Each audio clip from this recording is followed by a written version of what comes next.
біздің алар бағамыз қандай болмақ? Нашар. Орташа. Керек емес. Жақсы. Жаман емес. Өте жақсы. Тамаша. Ендеше. Тамаша болсын бағамыз.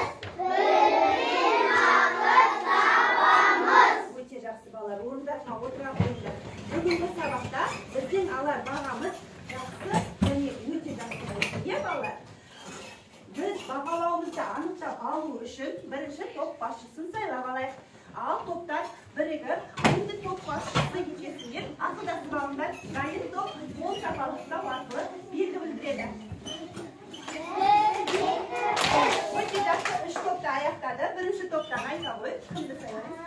Біздің топтың басшысы Зарып. Жақсы. Біздің топтың басшысы Алдияр. Өте жақсы. Сіздерде? Біздің топтың басшысы Нұрай. Өте жақсы бала. Олай болса, топ басшыларына үлкен тапсырма берілгелі тұр. Ол тапсырма мынау алдарында тұрған бағалау парақшасын толтыруымыз керек. Топ басшысы әр сабақтың кезеңіне жұлдызшаларды қою арқылы өз тобының мүшелерін бағалап отырасың. Әр жұлдызша 2 балды білдіреді. Түсінікті ғой, иә? Жақсы. Бағалауымыз дайын. Олай болса, барлығымыз бер қараймыз. Қазір жылдың қай мезгілі? Көктем мезгілінде қандай өзгерістер болады? Айгерім. Күн жылынады, құстар жылы жаққа ұшып келеді. Өте жақсы балалар, бізге де құстар ұшып келіп жатыр екен. Бірақ құстар құр қол келмепті. Бізге өзінің тапсырмалары бар екен. Олай болса, сол тапсырмаларды орындауға кірісейік. Мінекей бірінші құстың әкелген хатында былай дейді. Қандай санды 4 есе арттырғанда 24 шығады? Алтыны 4 есе арттырғанда неше шығады? 24 шығады. Өте жақсы. Келесі сұрақ. 10 мен 4 сандарының көбейтіндісі. Айта ғой, Нұрай. 10 мен 4-тен көбейтіндісі 40-қа тең. Өте жақсы. Келесі топтың сұрағына көшейік. Құстардың әкелгенде көбейту амалы қандай амалмен тексеріледі? Арай. Көбейту амалы бөліммен тексереді. Өте жақсы. Тамаша. Келесі тапсырма. Көбейтудің орны ауысқанымен Мәні өзгермейді. ненің мәні? Көбейтудің мәні өзгермейді. Өте жақсы. Келесі топқа тапсырма. Үй тапсырмасының берілгенін оқы. Тұра қалың. Айдар 5 жаста. Айдардың ағасынан жасы одан 3 есе үлкен. Ал әпкесі ағасынан 7 жас кіші. Айдардың әпкесі неше жаста? Өте жақсы. Ал үйге берген есепті келесі құстың тапсырмасы, үй тапсырмасының шығарылу жолын түсіндір. Ал кім түсіндір жүреді? Нұрай, орныңыздан тұрамыз, тыңдай. Шарты. Айдар 5 жаста. Ағасы белгісіз бірақ 3 есе үлкен. Әпкесі белгісіз бірақ 7 жас кіші. Өте жақсы. Шешуі. 5 көбейту 3 тең болады 15. 15 азайту 7 тең болады 8. Жауабы әпкесі 8 жаста. Сонда Айдардың ағасы неше жаста болыпты? 8. Жоқ, ағасы 15 жаста, ал әпкесі ше? 8 жаста екен. Жақсы бала, осы үйге берілген тапсырма неше амалмен орындалды? 2 амалмен орындалды. Неліктен? Өйткені оның 2 сұрағы бар. Өте жақсы. Олай болса балалар, біздің бүгінгі сабағымыздың тақырыбы 2 амалмен шығарылатын есептер. Мақсаты сендер бүгін осы 2 амалмен шығарылатын есептерді ары қарай жалғастырасыңдар, және де оған кері есеп құрастыруды үйренеміз. Барлығымыз тақтаға назар аударамыз. Ұстаздың тапсырмасына көңіл аударайық. Ұстаздың тапсырмасына.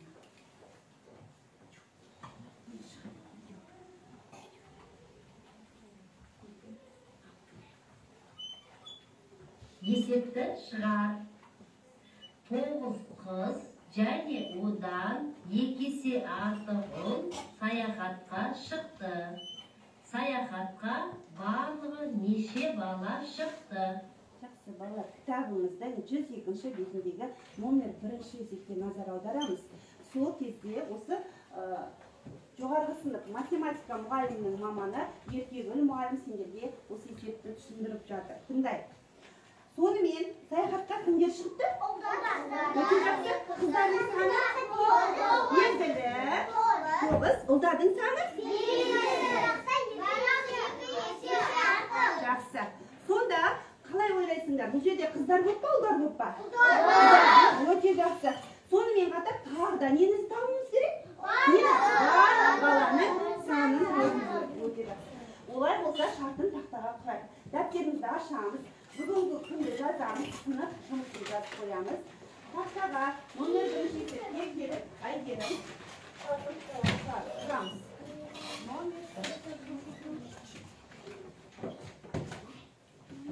Белгілі кімдер белгілі? Қыздар. Барлығымыз тақтадан түзу отырамыз, денемізді тік ұстаймыз. Ықылас.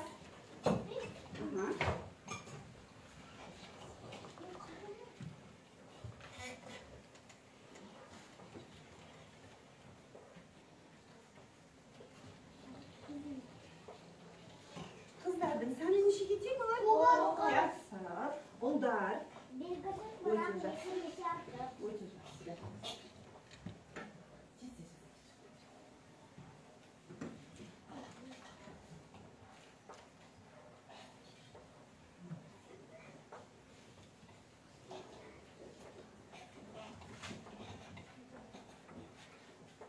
Екі есе артық. Кімнен артық? Әрине, қыздардан артық.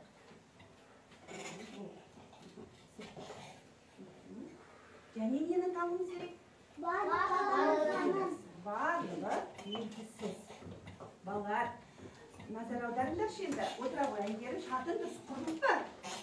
Жақсы, олай болса, бұл жерде неше сұрақ бар? Екі сұрақ бар. Сонда бұл неше амалмен шығарылатын есеп? Өте жақсы, екі амалмен шығарылатын есеп. Шешуін ары қарай жалғастырамыз. Келе ғой, қара. Шешуі.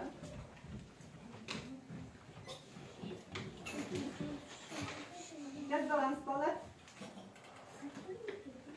Ықылас.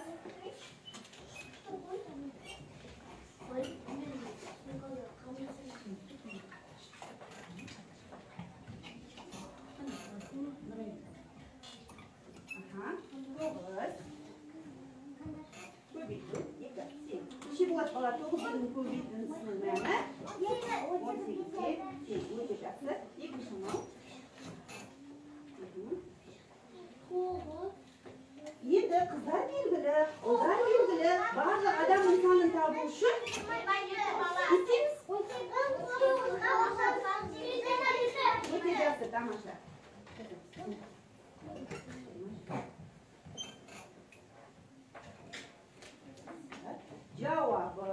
Жауабы мына жерде жазыңызшы.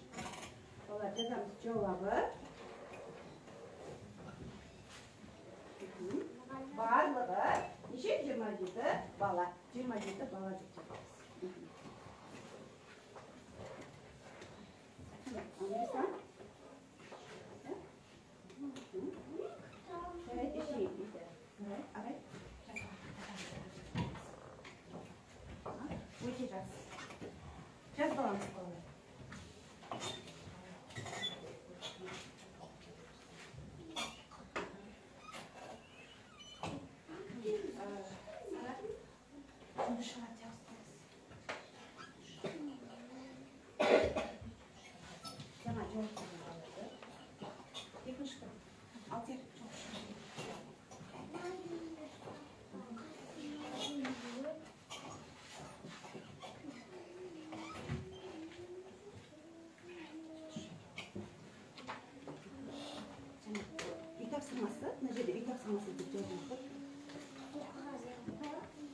Өткенді қайталау, балалар, өткенді қайталау деп тұр, ұстаздың тапсырмасы деп тұр.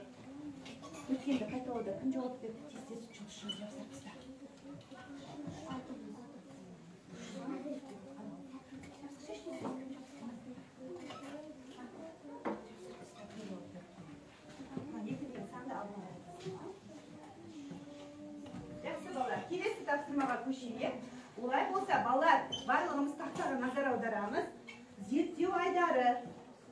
sızba boyunca hazır zerttөө жұмысын жасайсыңдар. Hazır alдарына тапсырманы беремін. Балалар, тыңдаймыз мұғалімді. Бірінші топқа осы сызба бойынша есептің шартын ауызша құрастырасыңдар. Жақсылап ақылдасып құрастырамыз. Екінші топ осы сызба бойынша шартын, жауабын, шарт емес, шешуін және жауабын.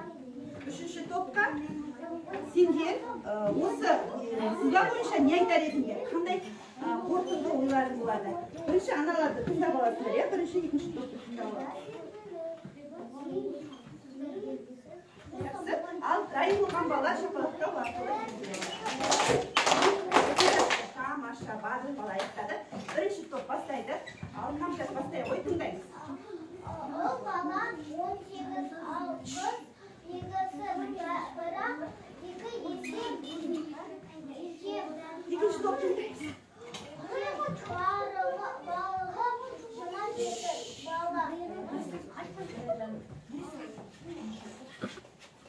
Жақсы, шартын дұрыс құрды. Балалар қараңдаршы.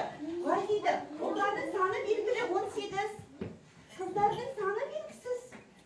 Барлық баланың саны белгілі. Жақсы, келесі топ. Тағы басқа ешкім жоқ па? Айтшы.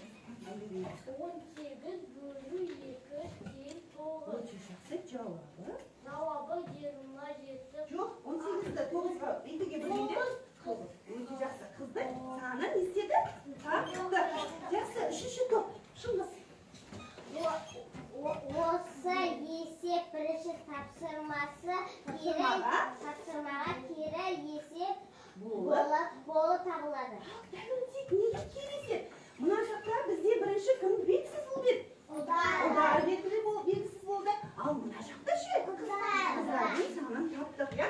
Бұл жерде ұлдардың санын табу үшін біз не істедік? Көбейтті. Ал қыздардың санын табу үшін? Яғни көбейтуге бөлу кері амал, иә? Кері есеп болып табылады. Өте жақсы бала. Олай болса, келесі тапсырмаға баса қалдырайық. Біз келесі тапсырмада 3 топқа прайрер әдісі арқылы топтық жұмыспен айналысамыз. Мынау сызбаның ортасында есептің берілгені берілген. Сол берілген жақтап оқисыңдар, топта талқылайсыңдар. Сосын осы есептің шартын, мына тұсқа шартын жазасың, сұрағын тауып жазамыз. Одан кейін шешуін, одан кейін жауабын жазамыз. Жаңа тақтаға шығып, кім жазды? Ал кетті. Бірінші топқа, екінші топтың тапсырмасы, үшінші топтың тапсырмасы. Ал бірінші оқып аласыңдар, жақтап талдайсыңдар, шартын, сұрағын, шешуін жазасыңдар.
Al kayıtım ayaklar.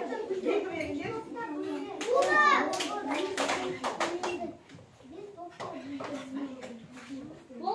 Жақсы, бірінші топ аяқтады.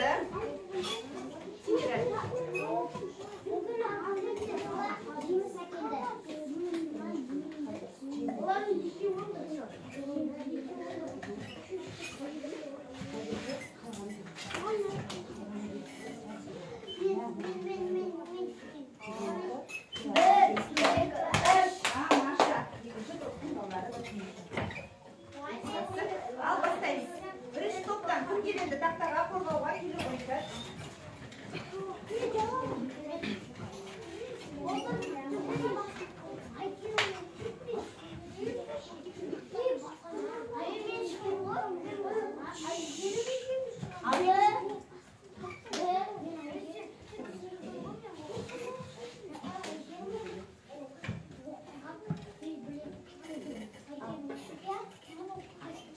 Еліміздің астанасы тамашалауға мектебімізден 27 бала және 3 қатар келді.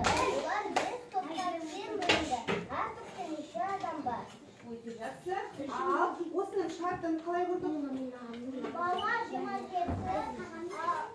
ересек 13 бөлінді 5 топқа. Өте жақсы. Шешелі Жоқ, сұрағын. сұраға әр топ Неше адам бар екендігін анықтау керек. Сонда бұл жерде қараңдар балалар, балалардың саны белгілі, ересек адамның саны белгілі. Сол саяхатқа барған адамдардың 5 топқа бөліпті. Сонда әр топта қанша адам бар екендігін Нұрислам не істеуіміз керек? Анықтауымыз керек. Шешелі 27, қосы 13, тең 40. 27-мен 13-дің қосындысы мәні 40-ға тең. Яғни бала мен ересек адамның санын істеп алды? Қосып алды. Өте жақсы. Оны 41, 5-дің бөлінісі 8-ге мәні 8-ге тең. Өте жақсы. 5 топқа бөлгенде, сонда әр топта 8 адам бар. Әр топта 8 адам бар. Жақсы, отыра алыңыздар. Келесі, екінші топтың балалары келе орындар.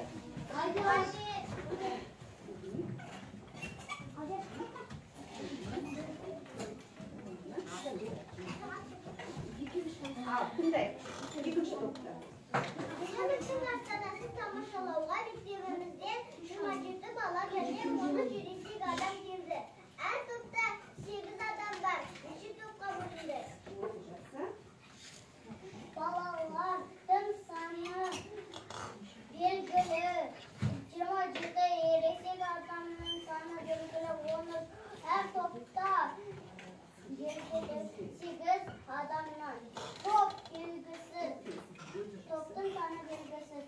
Шешуі 27 мен 13-тің қосындысының мәні 40-қа тең. 40 пен 8-дің бөліндісінің мәні 5-ке тең. Жауабы 5 топқа бөлінді. Қараңдаршы балалар, сонда бізде жаңа бірінші есепте топтың саны белгісі сол. Біз топтың санын тапқан, топтағы адамның санын тапқан болатынбыз. Бір топта 8 сегіз адам бар екенін арай. Ал екінші топтың балаларында керісінше ол жерде әр топта 8 адам бар екендігі белгілі, бірақ топтың саны белгісіз болды. Сонда бірінші есепке екінші есеп қандай есеп? Кері. Өте жақсы, кері есеп болып табылады. Келесі үшінші топтың балалары келе ойындар.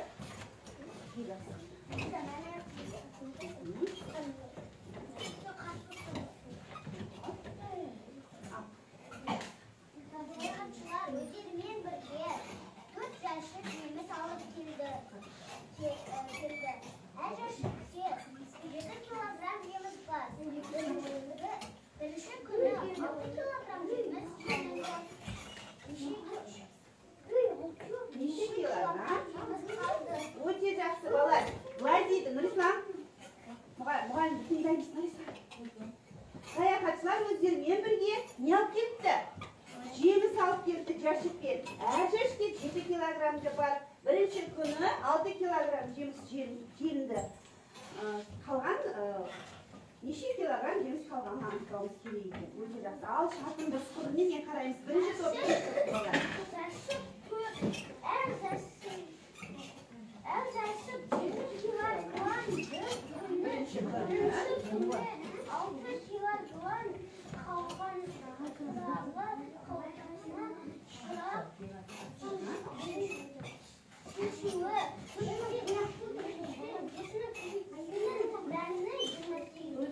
Өте жақсы. Біз 4-тің 7-ге көбейтіндісінің мәнін табу арқылы барлығы жемістің саны қанша килограмм екен? 28 килограмм жеміс болыпты. Сол Нұрислам, сол 28 килограмм жемістің неше килограммын жеп қойып еді? 6 килограммын, яғни қайта қой 28 28-пен 6-ның айырмасының мәні 22-ге тең. 22 килограмм жеміс қалған екен, иә? Жиырмадан 22 килограмм жеміс қалды. Өте жақсы. Қаны қай қатар тыныш түсіп отырады?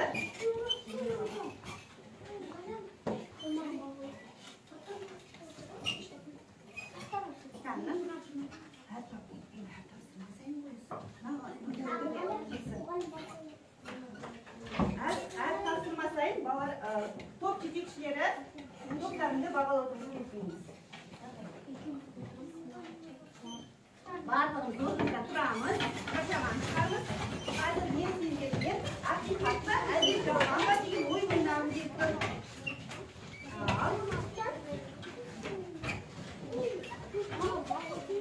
Ал тақтаға назар аударамыз. Егер мен оқығаным ақиқат болса, онда барлығымыз орнымызда тұрып шапалақтаймыз. Ал егер жалған болса, төменге отыра қаламыз. Ал бастаймыз. Барлық жасыл түсті фигуралар тік төртбұрыштар. Барлық қызыл түсті фигуралар дөңгелектер.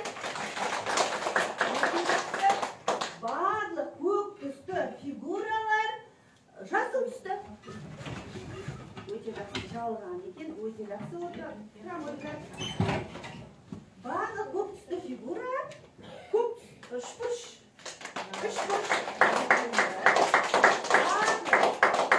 Жасыл түсті фигуралар дөңгелектер. Тамаша, тамаша, өте жақсы. Біз барлық фигуралардың қандай екенін танитынымызды жақсы орнымызға отырамыз.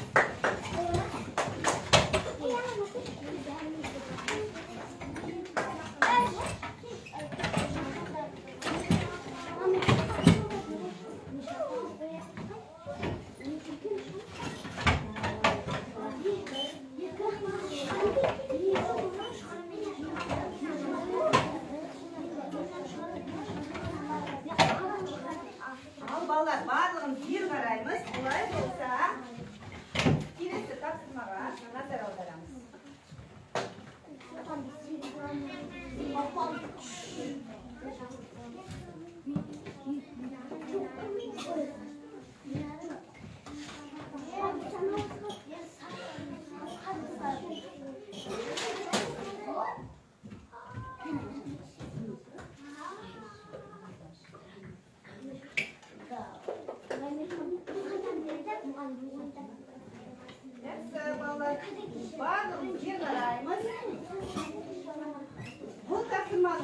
үшін ең бірінші алдарына екі амалды өңдеңдерді таратамыз. Осыны орындарында отырып шығарып тастаймыз. Бірінші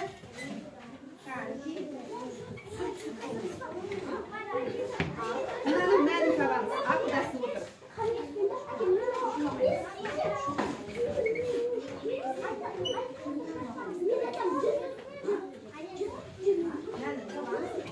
Başka ballar da yazsın ya.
Birinci ayaktаған болатын. Қазір үшінші топтың балалары. Үшінші топтың балалары. Келі шықпаған балалар шықсын. Келі ғой кім? Ең бірінші өрнекті жасап оқисың. Қайсысын шығарасың? Қосын шығайық. Кез келген шығауға болады.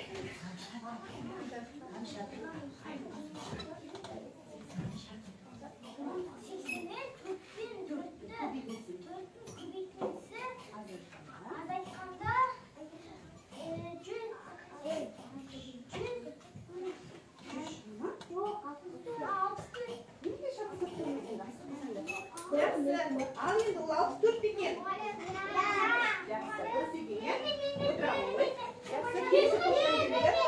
Келесі топтан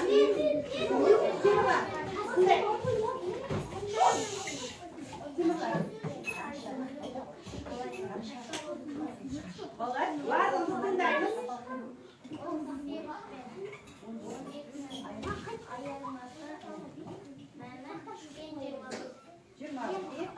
Балалар дұрыс па? Дұрыс екен, я? Жоқ, үшінші топтан кел, ықылас.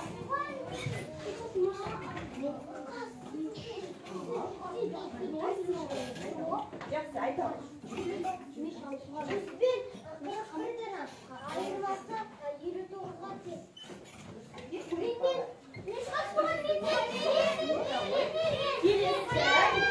Қайта мына топтан бастаймыз. Келісім. Алдыңдай. 24 пен 39-ның қосындысының мәні 63-ге тең. Дұрыс екен, иә бала? Өте жақсы. Келесі. Аяғым. Келе ғой. Аяғым. Келе ғой. Тыңдай.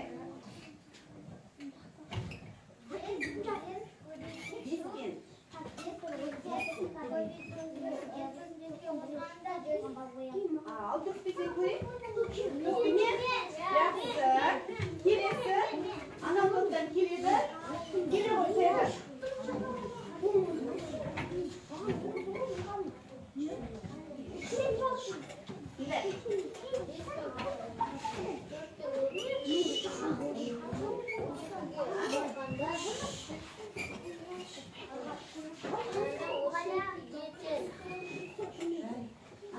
Haydi da mayda koy.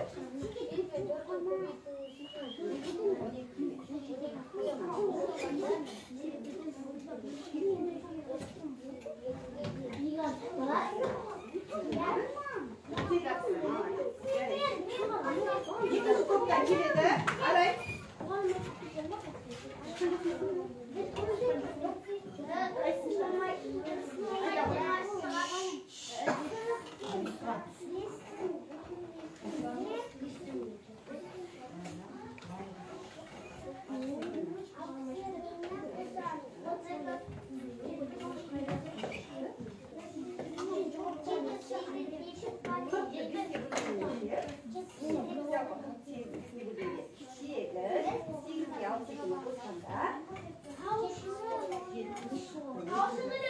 Yaxshi bolalar. Осы есепті дәптерімізге әр топ кітабымызды ашамыз. Кітабымызда әр топ екіншіден ғана орындайды. Дәптерімізге орындап жазып қояйық. Дәптерімізді ашамыз. Номер жақсы жазамыз. Номер 8. Номер 8. Жоқ, барлығын емес, екеуін ғана жазып аласыз. Бірінші топ, екінші есепті, екінші топ, үшінші топ. Номер 8-дің міне, мына екеуін. Сол екеуін. Шуламаймыз. Дәптерімізді ашамыз. Мен айтамын, мына екеуін ғана жазасыңдар. Жазып аламыз. Жақсы. Ал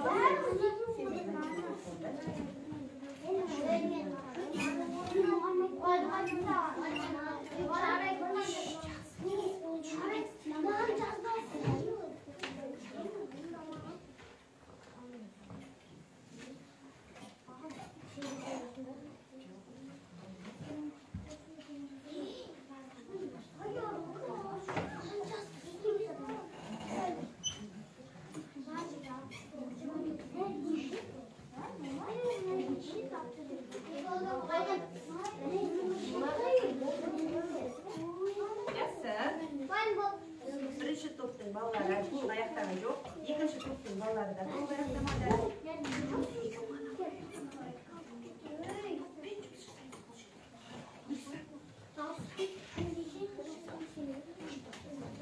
Әдем жазамыз бала, сіз отырып жазамыз.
Surетін беремін.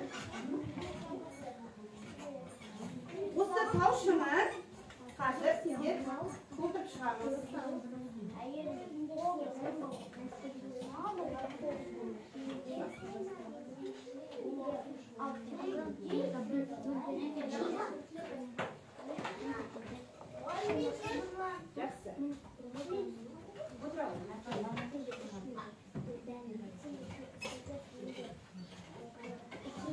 Қаны, бірінші топқа осы әдмезілерді сіндіремін не істеу керек сенің?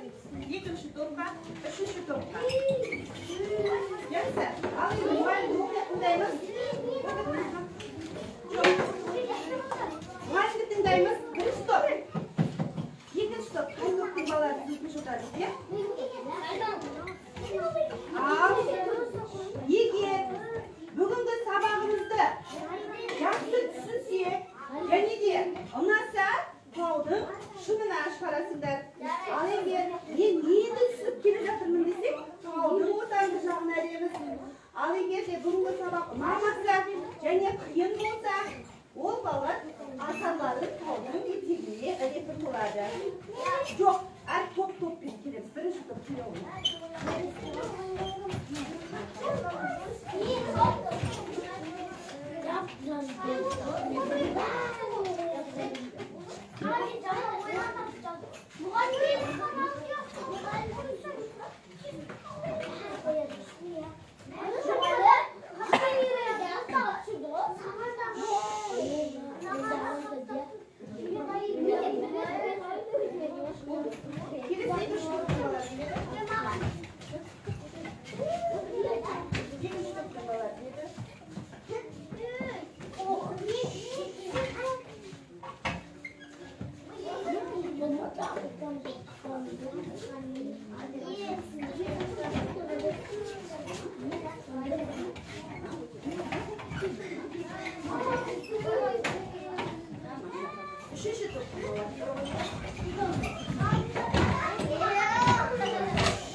Қай қатар түтін соғады екен?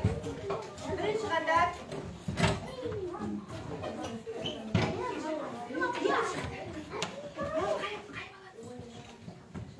Үшінші қатар.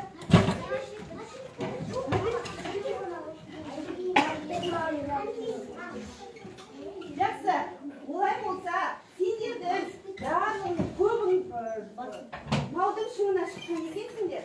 Олай болса, қазір топ басшылары келіп бағалауларды тақтаға іледі, сонда көреміз, қай балалар қандай нәтижеге жеткенін.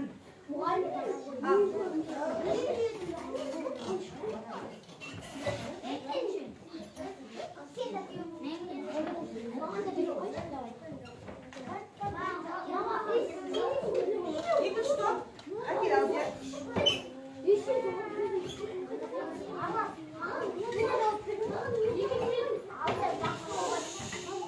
Үшінші топ.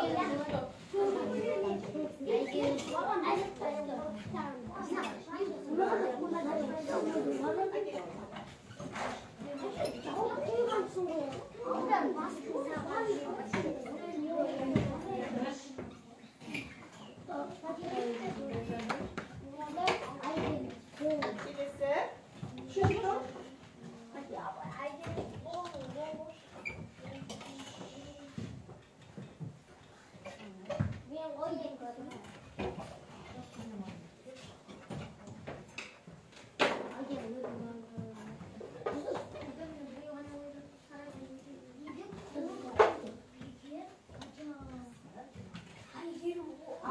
Сара, бірінші тізімнің бағалауларды ал тыңдайық. Бірінші тұрған Сараға неше ұпай бердік? 4. Неше жұлдызша бар? 2 жұлдызша. Ерксің, жақсы. Нұрайым. 1 жұлдызша. Келесі. 1 жұлдызша. Келесі қанша? 3 жұлдызша. Келесі? Ықылас. 2 жұлдызша. Бірінші топтан сабаққа қатыспай қалған, анайы қатыспай қалып тұр, сабаққа. Келесі сабаққа күш беріп қатсаңыз қолыңызды көтеріп. Ал екінші топқа айта ғой. Екінші топта Алдияр өте жақсы бағалады. Алдиярға бір жұлдызша 10 бал алыпты. Барлық кезеңінде сабақтың керемет қатысқан оқушы екен. 3 жұлдызша өте жақсы. 2 жұлдызша. 2 жұлдызша.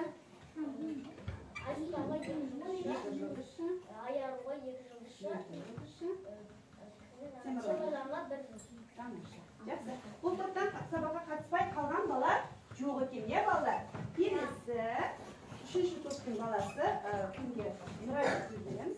Нұрай. Жақсы. Келесі Игарыз.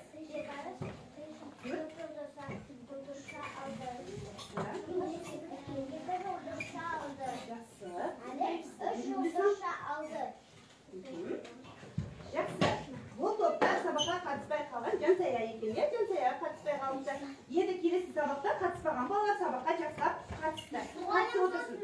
Енді топ басшыларының қойған жұлдызшалары, балдары нақты ма? Нақты, иә? Бұл жерде ешқандай өтірік, ешкімге ешкім артық қойып қойған жоқ екен. Жақсы, өте жақсы.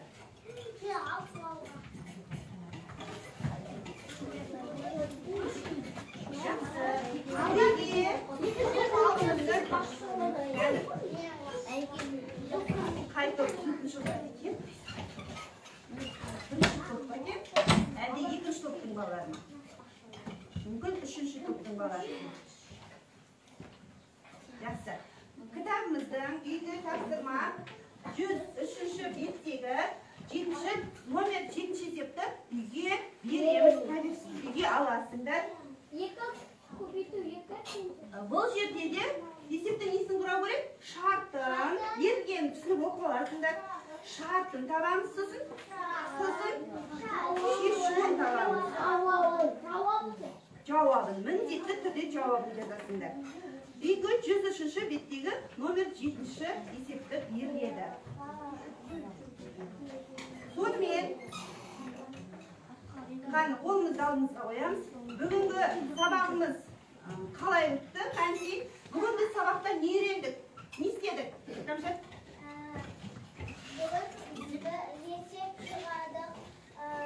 Есепке келіп, аманда есепке қойдық. Құрадық. Ақиқатқа жалған бар екен ойында. Өте жақсы. Есеп шығардық. Сосын көбейтуді немесе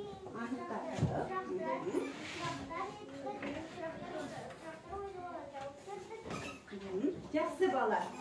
Бүгінгі сабақ ұнады ма? Өзіңізді